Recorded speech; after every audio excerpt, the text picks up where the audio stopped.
सौभाग्यशाली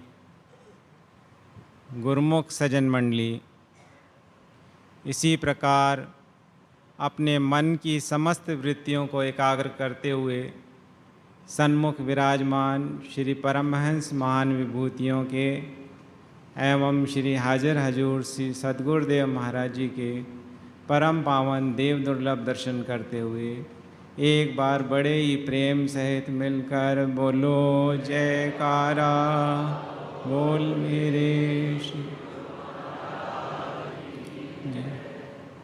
आज शुभ सावन संक्रांति का पावन दिवस है और गुरुमुख जन अपने इष्ट देव के परम पावन चरण कमलों में बैठकर यह शुभ दिवस मना रहे हैं। ऐसे शुभ अवसर की सभी गुरुमुखों को लाखों लाख बधाई हो।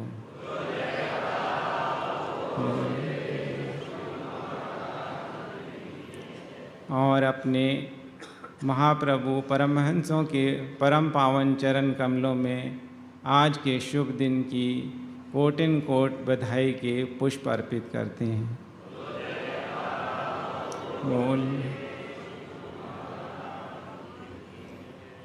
गुरुमुखों, सावन का महीना आते ही हर तरफ शीतलता और हरियाली छा जाती है। सब तरफ गर्मी से लोगों को निजात मिलता है और सावन का महीना आते ही हर दिल में प्रसन्नता की लहरें उठती हैं। महापुरुष भी यही चाहते हैं कि गुरुमुखों के दिल में हर वक्त प्रसन्नता रहे, इसीलिए ही वो गुरुमुखों को भक्ति का धन प्रदान करते हैं। महापुरुषों के वचन हैं, कंचन काया काम स्यों रातो सब संसार, जे राते गुरु चरण ते विरले दो चार। जो महापुरुषों के चरण कमलों से अनुराग रखते हैं वे संसार में आप जैसे विरले विरले गुरुमुख हुआ करते हैं और इन्हें ही ऐसे शुभ अवसर और महापुरुषों की प्रसन्नता प्राप्त होती है। महापुरुषों ने नाम की महिमा का वर्णन करते हुए कहा है, सावन में हर तरफ जब हरियाली छा जाती है तो सुरत रूपी स्त्री अपने सत्पुरुषों के चरण कमलों का प्यार हासिल करके उनकी प्रसन्नता की पात्र बनती है। गुरुमुखों को भी ऐसा सुदुर्लभ सुअवसर प्राप्त है जिसमें आकर गुरुमुखों को ऐसी सुनहरी घड़ियां प्राप्त हुई हैं। महापुरुष भी चाहते हैं कि गुरुमुखों के दिल में यही हर्ष उल्लास हर समय हर वक्त बना रहे और यही उनके दिल की ख्वाहिश होती है कि हर प्रेमी भक्ति के रास्ते पर उत्तरोत्तर उन्नति करता जाए और महापुरुषों के चरण कमलों से प्रीति हो। गुरुमुख जन जब भी पावन श्री चरण कमलों में आते हैं तो श्री चरणों में यही बेनती करते हैं कि स्वामी जी हमें भक्ति दान दो, प्रेमा भक्ति का आशीर्वाद दो।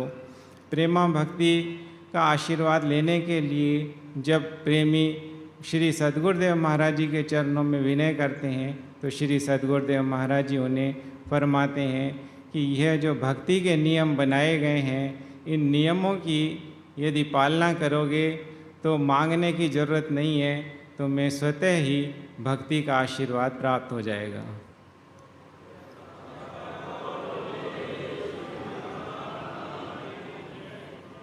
एक बार श्री सद्गुरुदेव महाराज जी, श्री तृतीय पातशाही जी, गुरु अमरदास साहब जी के समय का वृत्तांत है कि श्री सद्गुरुदेव महाराज जी ने किसी सेवा के लिए भाई जेठा जी, जो बाद में श्री गुरु रामदास जी के नाम से प्रसिद्ध हुए, उन्हें सेवा कार्य के लिए बाहर भेजा।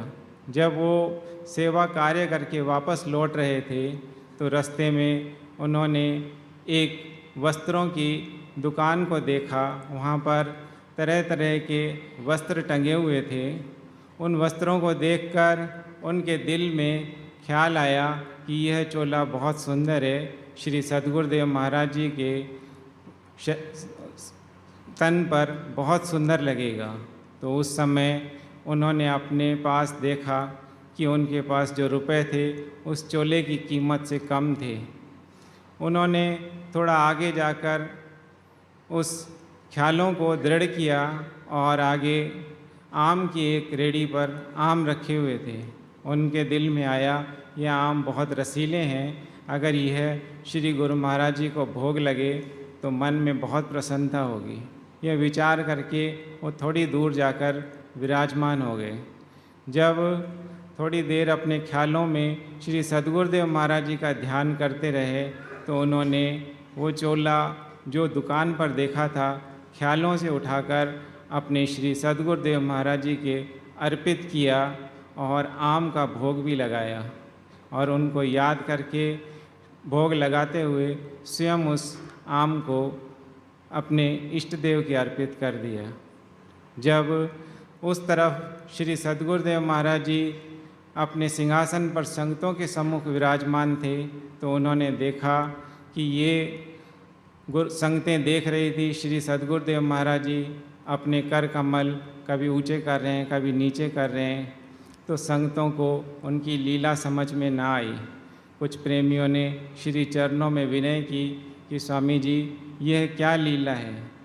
तो श्री सद्गुरुदेव महाराज जी ने फरमाया कि हमारे प्रेमी ने हमें चोला पहनाया है और आम का भोग लगाया है, ये उसी का ही परिणाम है कि आप जो सब देख रहे हैं।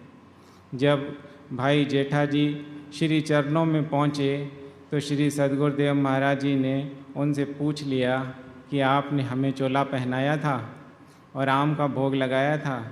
तो आसपास के जो सेवादार थे वो समझ गए कि श्री सद्गुरुदेव महाराज जी क्या लीला रचा रहे थे।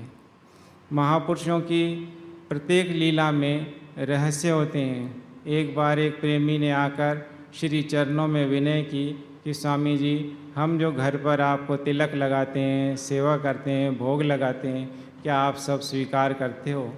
श्री सद्गुरुदेव महाराज जी ने अपने पावन वचनों में फरमाया कि जो प्रेमी हमें सच्ची श्रद्धा भाव से जहाँ भी याद करता है, भोग लगाता है, तिलक करता है, सेवा करता है, वो सब हमें स्वीकार होती है और हम उसे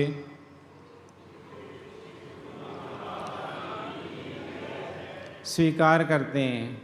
महापुरुष भी अपने प्रेमियों को सब जगह जहाँ भी कोई उनको याद करता है तुरंत पहुंचकर उसकी सहायता करते हैं और उन्हें भक्ति के पावन आशीर्वाद से निहाल करते हैं।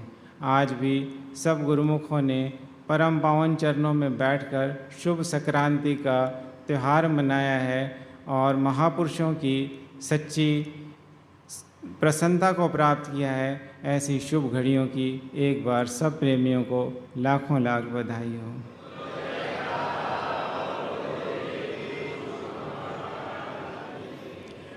और महापुरुषों ने जो भक्ति के पावन नियम बनाए हैं, गुरुमुख जन इन नियमों की पालना करते हुए श्री आरती पूजा, सेवा, सत्संग, सुमरण और दर्शन ध्यान करते हुए अपने जीवन का कल्याण करें और श्री सद्गुरुदेव महाराज जी की प्रसन्नता को प्राप्त करें।